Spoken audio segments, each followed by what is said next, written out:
Manok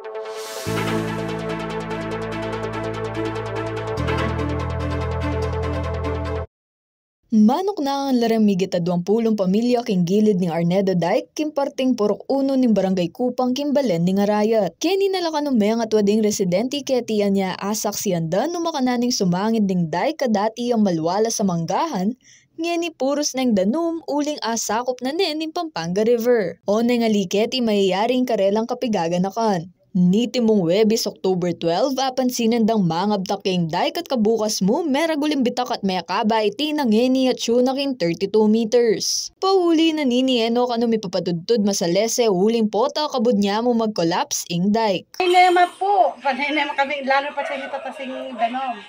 Siyempre kakaro kami. Panimbengi? Ali, upi patudtud na bengi pine, kasi pota bigla lang magkain. Bigla lang mausa sulag po na kami. Dati po kasi lana po kasi nga guli siya pong malati. Yan manba po niyang mga labasan bulan, may dagulya po. Siyempre da po nga ang lalabas sa ganyan po. Naman po kasi bawal po na lalabas sa ganyan. O yan po siya na po. Kahit na po sa marakaba po. Iba po na dadaguling ilo. Tinabing alas 4 na akong metutod. Siyempre gaganaan kayo mo naman ng ilo po to. Biglayang kumay po. Mika initial inspection ng lokal kapanibala ning Arayat kimpaman ni muna ng Mayor Madet Alejandrino ang poreng opisyalis ng barangay pamuntukan ng Kapitan Rizal Lumbang. Kaya po na po,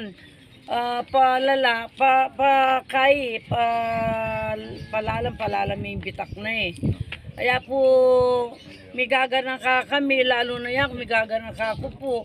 Aliwa mo po kasi yung mituran yung Arayat 10 oras po binigay yan talaga. Yung malyari po mula yung danom king San Fernando. Nakini king Pampanga River. Dakala po rin mga perwisyo, lalo na po rin kay katamo pong investor. May pakanano po yung kabiyayan takitiking kay Pampanga. Napuna niya nga balong yung may cracking dalan, make down niya. Yung kagad ming gewade ang abi ako, sirami ni agading dalan, balang na dumalan ring heavy equipment sa punanong pamungsakin, baning ilalapay ta sitwasyon na ning dalan ang bibagsak. Samantalang yan ng Biyernes, dinatang nala naman ding inhenyero ng Pampanga 1st District Engineering Office ng DPWH, apani muna ng Engineer Almer Miranda. Ikware pang sikaran ng makanano yung kalala mabtak bang abalo nung atin niya pang laman ng dike. Anya pakisabi ng Mayor Alejandrino na agad na ng aksyonan ang problemang iti. Pimpupis sabihan nung nano po yung dapat gawan, sabi ko pinira ni po paparas 2024. Kasi po talagang akit may kain na inikaya may babane po talaga at saka si karang kechuya po siguro ketang imbitak na chune po keng lalam mga 4 feet na skeke ang binidyo niya po ang kakilalam talagang ukab ni makaltono po retang seat pile na retang kayang bakal opongin lalo yung melala. King paliwanag ng Engineer Miranda, atin na ka ng 100 million pesos sa pondo yung construction na ning mabilog adike king dana ning kupang gemasan king request ng 3rd District Congressman Aurelio Dong Gonzales Jr. Inyamo at syupa king 27 million ing merilis ngening banwa agamitan pin king pamaglarin king mabibita kapartina niti.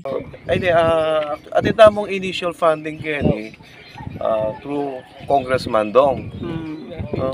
Kaya niya makapropose pero kaya katamo ang total request budget for this project is 100 million. So initially may ka-release yung 27M and yung kayang contract awarded contract na is 25 million plus lang. Pagkikuha ng tamong ngayon bulan na ning kasi actually medyo matas pa nindano.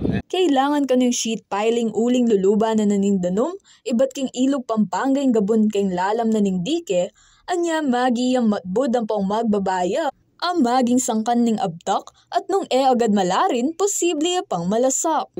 Actually, kaya tamong makadesign na project is sheet piling. So sheet piling and then slope protection. Alam mo no Korean gamira sitang 25 MK So i-priority tayo pa mo initulid na nini mabibridge na mo dige. So pa-check ni pamo ining dalong kanini. Nani-extend na ning damage. Palagi ako may kasi page siya lalam kaya may mo chining lalam na nini. So yung method of precaution gusto tayo pa mo ni Dike.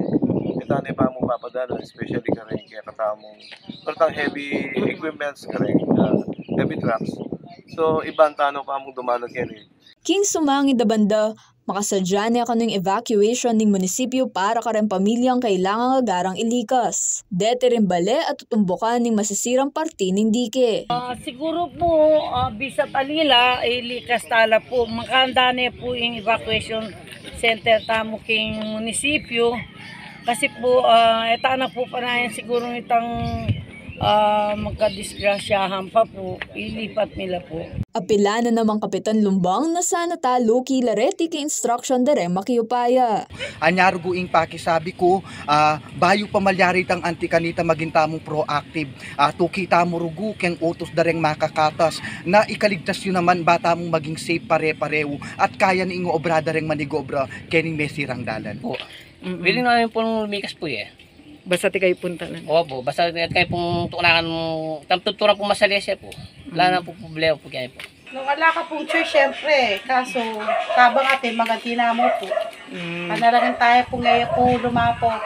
Sana po, andi na niya po tita ka kahit tuwining kening Dike po kaya kami makakarga po. Samantala at syune king 65 banwa manibatan niya megawayang Arnedo Dike na kaibalwan muring antemong Pampanga River Bank. Atin niyang kabang 36 kilometers manibat king arayat ang gaki nga palit. Pauling ning matuaneng istruktura, dakal na parti na nini ing mga tibag.